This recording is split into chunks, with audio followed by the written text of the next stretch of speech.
Yo, what's up? Dr. Swole here, MD bodybuilder, back with another video. Today I'm going to be sharing a full hypertrophy program based on the push-pull leg split. This is a 6-day moderate volume program designed for power building, that is building strength and size at the same time, that I designed for a client of mine. It is set with a late beginner to intermediate athlete in mind. The push-pull leg split is one of the most popular splits in bodybuilding. In the traditional split, you divide your body up into 3 days where you train push, pull, and legs. On the push day, you train your pushing muscles, that is triceps, delts, chest. On pulling days, you train the muscles involved in pulling movements, like your back and biceps, and on leg days, you train your quads, glutes and hamstrings, and calves. Now, as we'll see later in the video, the traditional push-pull leg split is flawed in a few ways.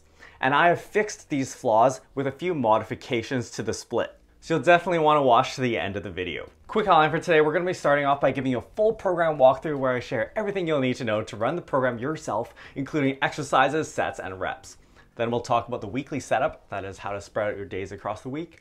And finally, we'll give you the pros and cons of the push-pull leg split and how I've modified it to make it better. If you want to see more free science-based hypertrophy programs, make sure you hit the like button, subscribe, and let's get into it. All right, let's do our program walkthrough. So this is Dr. Swole's push-pull legs power building program. It's designed with moderate volumes, so best suited for a late beginner to intermediate athlete. We've got leg day number 1, push day number 1, pull day number 1, leg day number 2, push day number 2, and pull day number 2. Here are the exercises and there are the sets and reps. Down here we have the total number of sets per workout so you have an idea of workout length. And here we have our muscle group weekly set volumes. You'll see that this is a moderate volume program, so better designed for a late beginner to intermediate athlete. You'll see that this split is set up as legs push-pull, and I'll discuss the reasoning later. Starting off with leg day number 1, we have squat for the quads, 5 sets of 3 to 5. With our big 3 lifts, we're going to be using a wave loading progression scheme. That is, in week 1, you'll start off doing sets of 5s, in week 2, you'll go on to 4s, and in week 3, you'll go on to sets of 3.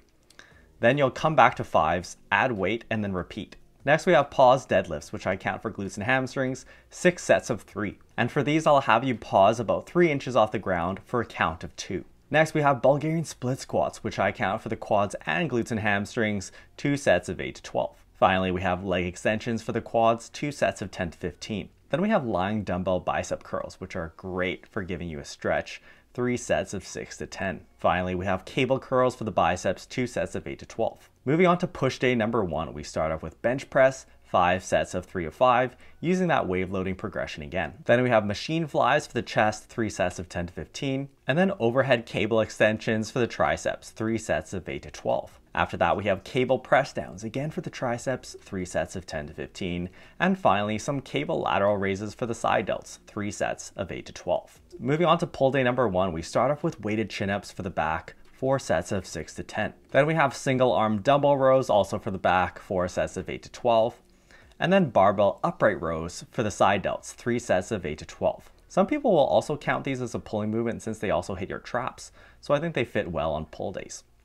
Then we have dumbbell lateral raises for the side delts, 2 sets of 8 to 12, and then single leg calf raises for the calves, 5 sets of 8 to 12. You'll see a number of modifications that I made to the traditional push-pull leg split here. First, I've moved my bicep work onto leg days. I've spread out my side delt work, moving some onto pull days, and I've moved calf work from leg days onto pull days. You'll hear my reasoning for this later. Moving on, we have leg day number 2. We start off with a deadlift, 3 sets of 3 to 5, and then we have squats for the quads again, 3 sets of 6 to 10. You'll see here that we have a heavy day and a lighter day for squats. This functions in a bit of a DUP manner, or daily undulating periodization, which can be helpful for allowing you to still focus on strength, but also getting in that volume for hypertrophy. Then we have leg presses for the quads, 4 sets of 8 to 12, and then leg curls for the hamstrings, 3 sets of 10 to 15. Then we have hammer curls for the biceps, 3 sets of 6 to 10, and finally machine preacher curls also for the biceps, 2 sets of 10 to 15. Moving on to push day number 2, we start off with the barbell overhead press, 3 sets of 5 to 8, and then we have bench press again, 3 sets of 6 to 10. And bench press, like squat, has been set up with a heavier day and a lighter day. It's nice to be able to train these lifts twice per week because you get more practice with your technique. strength does have a large skill component. So if you have the opportunity to practice your main lifts, you will get technique-related strength adaptations. Since hypertrophy is also a goal in power building, getting in some high rep work is nice for volume and won't beat up your joints as much. Then we have incline dumbbell bench press, also for the chest,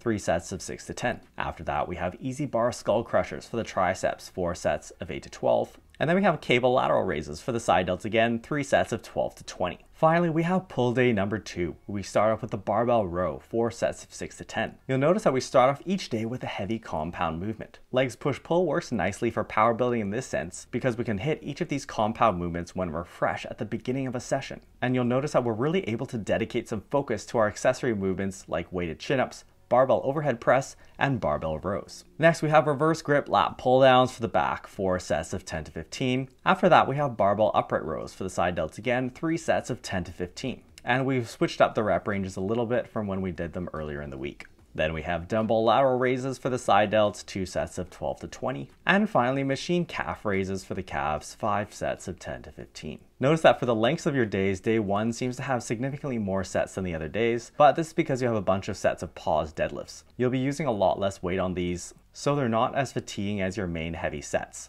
You'll see that on leg day number 2, I have squats coming after deadlifts, and on push day, you have bench press coming after barbell overhead press. I've set things up this way to give a bit more priority to your deadlift and your overhead press, but if you really want to prioritize squat and bench press, for example, you could set them at the beginning of the workout. This could be helpful if you want to substitute in some other beginner strength programs. This program will be very convenient to allow you to implement your own strength programming in a plug-and-play fashion.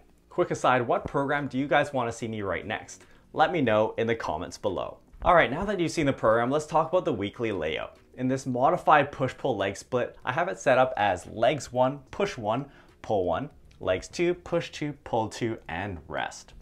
Here's why I set it up this way. In the traditional push-pull leg split, you go push, pull, legs. The problem with this is that you have legs and pull days coming next to each other twice in the week. This isn't ideal because, especially if you're using heavier back movements like barbell rows, you get a lot of axial fatigue from them. And you ideally want to spread your axial fatigue, which is the compressive forces on your spine, as much as possible throughout the week. In this setup, you still have your pull and leg day coming back to back at some point in the week, but it only happens once. And otherwise, your legs and your pulling days are spread out. The other thing I like about this setup is that you start off with a leg day when you're fresh after your rest day. This way you can really get the most out of your big heavy leg movements. Now I do like setting up push-pull legs or legs push-pull here in a 6-day per week setup. That is, you want to train each muscle group at least twice per week. All right, now let's talk about the pros and cons of the push-pull legs program. First of all, you have lots of opportunities to focus on accessory lifts. And this becomes especially helpful if strength is a big priority for you. Particularly in this video, we're aiming for power building, that is building strength and hypertrophy. Now for most natural athletes who are not at an advanced level, you don't really need 6 days in the gym per week. But in the case of power building, you can get a bit of an advantage when you spread out your work over more days. And this is because you have more chances to start off your workout with a heavy accessory movement. For example, your overhead press or barbell row. When you dedicate more attention to these movements, you can really focus on getting in quality strength work. In a 6-day program, you also have the opportunity to hit your main lifts with higher frequencies. For example, in this program, we bench, squat, and deadlift twice per week each. Next pro is that with push-pull legs, you have minimal interference between days. I think this is one of the reasons why people like push-pull legs so much. For example, if you were designing your own split, it would not be ideal to have a lot of direct tricep work coming the day before pushing movements like chest training. This is because triceps are heavily used in pushing movements,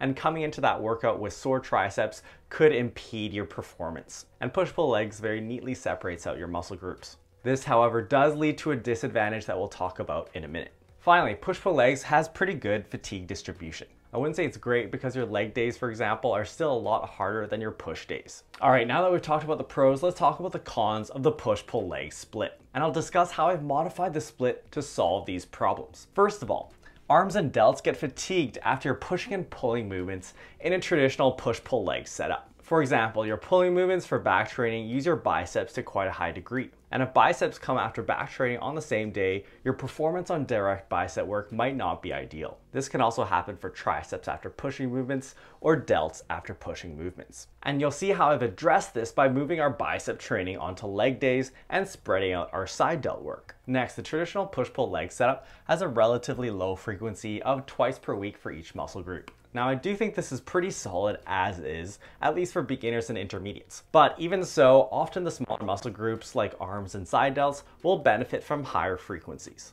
You'll see that by moving bicep work away from pull days onto leg days, we actually end up training biceps 4 times per week, since they're trained indirectly on our pull days. You'll also see that I've spread out side delt training to 4 times per week. Lastly, with the traditional push-pull leg setup, you tend to have uneven days. Your leg days are going to be significantly harder than your push and pull days, and your push days tend to be longer than your pulling days just because there are more muscles to train. You'll see that I've tried to even out the days a bit by spreading out some of our smaller muscle group work.